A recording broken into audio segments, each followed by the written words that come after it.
the qualifying questions for a prospect on the phone, right? So they're going to send in a form. They're going to call you, send you an email, whatever it is.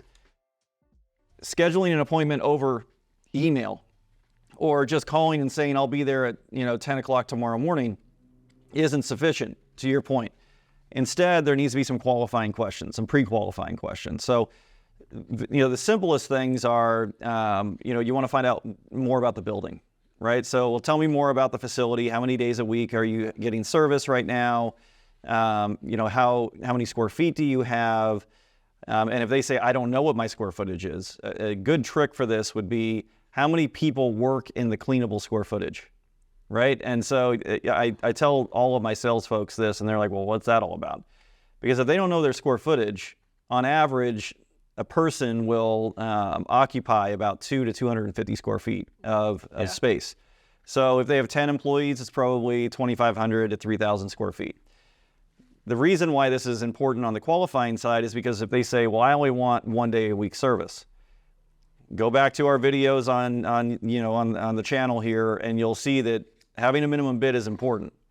And so if it's only 1 day a week, and they're like, yeah, it's 1 day a week, and there are 2 people working in the office, that's the time where you're disqualifying that prospect. So as much as these are qualifying questions, really what we're doing is we're disqualifying the prospect. Because by doing that, we're saving time, because the only thing that we really can't get back is our own time. Yeah. Right? And we're already busy enough. So it's going to be how many days a week, how much square footage, and I'm doing that so that I know what is happening with the bid and what's the number going to look like.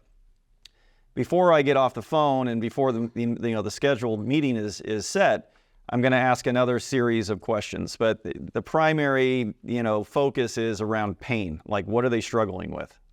So pain for us is, for people that don't know that, I'll kind of jump in. Pain's not like, oh, that really hurts, but it kind of is that way. So like pain points for us are like, well, why do you even want to get a bid? And then how long you been dealing with that? Well, they'll say, well, they're really expensive. I was like, okay, well, tell me why that matters. And kind of pulling that pain out. That way it does start the conversation. And you have a list of things that you're writing as a sales rep saying, okay, this is what he said on the phone. That way when I'm there, I can actually sit down for an hour and say, this is what he said on the phone. This could be his answers.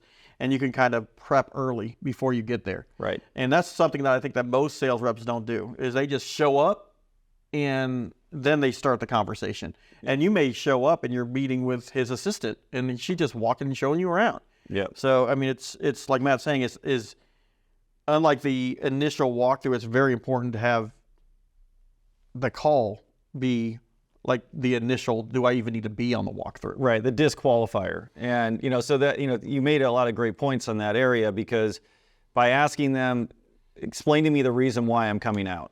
Okay, and I like to tailor the question that way, because if they say, well, my boss said that I need to get another bid. Okay, so now I'm learning something from that answer, and that, response can be, okay, well, you're not the person who's going to be making the decision. You're the one who's facilitating the process. Yeah. So it's going to be something like, well, okay, I got that, but what's the reason that your boss asked you to go out to bid? And she or he would say something along the lines of, well, we've been having a lot of issues with our current cleaning company. This goes into what I would call a mini pain funnel, right? And so for those of you who don't know, we talk a lot about Sandler. We talk a lot about pain funnels. We talk a lot about UFC or upfront contracting. The pain funnel is a pretty simple process. They say, well, we've been having a lot of problems, so let's play this game, because you and I know this pretty well. I'll be the customer or the prospect. So we've been having a few problems with our current company. How long has that been going on? Well, it seems like it's been going on pretty consistently. What have you done to try to fix that? Well, I know we call them all the time. And when we call them, they say they're going to get it fixed. It looks good for a couple weeks, and then it's right back to what it is. Do we say problems? What kind of problems are you dealing with? So specifically, the kind of problems like they don't clean the bathroom well, they're not stocking paper. It's those kind of issues, and it just seems like it never ends. Now, that probably can be pretty embarrassing if the bathroom's not stocked well, huh? Yeah, I would say that. Yeah. What have you done to fix it?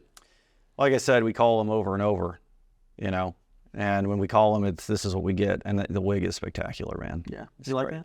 So what we're doing is we're finding pain points, right? And so these pain points, and I look at, you know, depending on the size of the customer, I want to have at least one, but if it's a larger customer, I probably want 2 or 3. Yeah. So if, you know, and I think really digging into on the pain funnel side on the phone, which again, you're nervous, you're excited, whatever those emotions are. They called me, oh wow, I'm gonna get a deal. You're not gonna get anything if you're not asking these kind of questions.